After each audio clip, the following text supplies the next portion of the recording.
So President Biden has a new challenger in his own party, Minnesota Congressman Dean Phillips, while Marianne Williamson is also in the Democratic primary. Here's Phillips. I am running for the Democratic nomination for President of the United States because, my friends, it is time for a change, and I am ready to lead our great nation to a secure and a more prosperous future. So, with everything that's going on in the world, the ground really shifts under the focus of this presidential election. Here's a new Gallup poll that shows President Biden's approval number among Democrats, which dropped 11 points in the past month. I believe that this is October 2nd to the 23rd. So this does encompass the period since the October 7th attacks in Israel. So 75%. In September, he was at 86. So 75, in terms of a Democrat number of approval, is the lowest that this president has had since he took office. Let's bring in Kellyanne Conway, former senior counselor to President Trump, now president of KA Consulting and a Fox News contributor, and Doug Schoen, Democratic strategist and pollster and a former advisor to President Clinton. Good to have both of you with us today. I believe that Dean Phillips is campaigning right now in Manchester, I should say. Doug, let me start with you because Congressman Phillips was really encouraging someone else to get in the race. He wanted a strong competitor to Joe Biden. He says he's too old to be president again, and nobody really bit at his offer.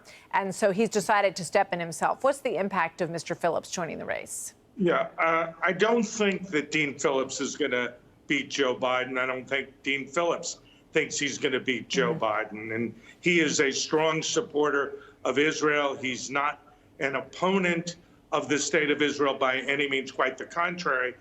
I think the real impact he'll make is to potentially weaken Joe Biden for the general election to come, which is very close or is showing, depending on the poll you read, a point or two lead for Biden or a couple of point lead for Donald Trump.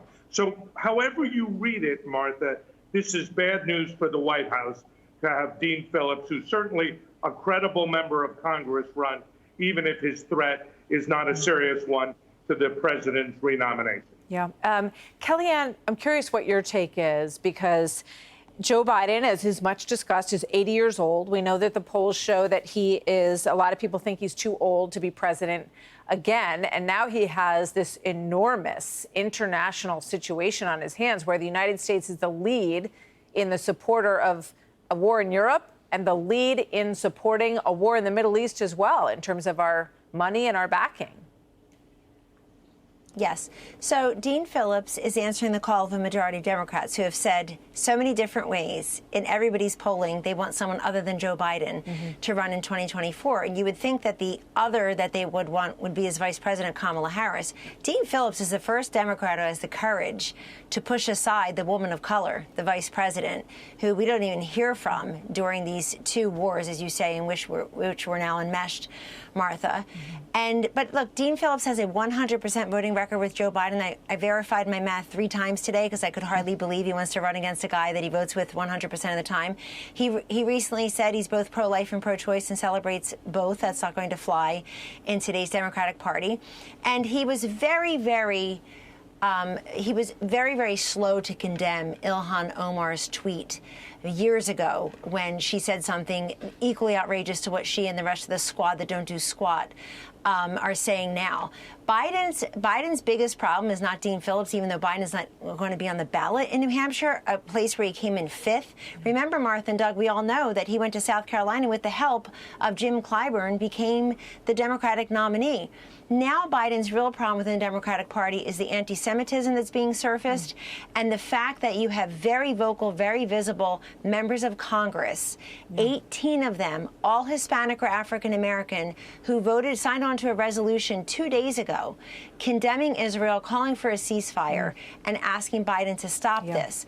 That's who fueled him. This fragile coalition that helped elect him in 2020 is starting to fray. Guys, we're a little tight on time, but Doug, I would be remiss not to ask you to respond to that, what's happening in your party when it comes to support for Israel. Yeah, and Kellyanne is right. Look, I'm a strong supporter of Israel. Most Democrats are, and the polls show support going up, not down. But there is a wing of the party that is anti-Israel, that is pro-Hamas. It's the Squad and a few others. And all I can say is I hope and pray that this operation succeeds. Hamas is rooted out. Joe Biden, who is supporting Israel, is renominated without a challenge from someone like Dean Phillips, who can only cause my party harm. Thanks to you both. We'll see you soon. Thank you very much. Doug Schoen and Kellyanne Conway. Great to have you with us this Friday afternoon. Hey, Sean Hannity here. Hey, click here to subscribe to Fox News YouTube page and catch our hottest interviews and most compelling analysis. You will not get it anywhere else.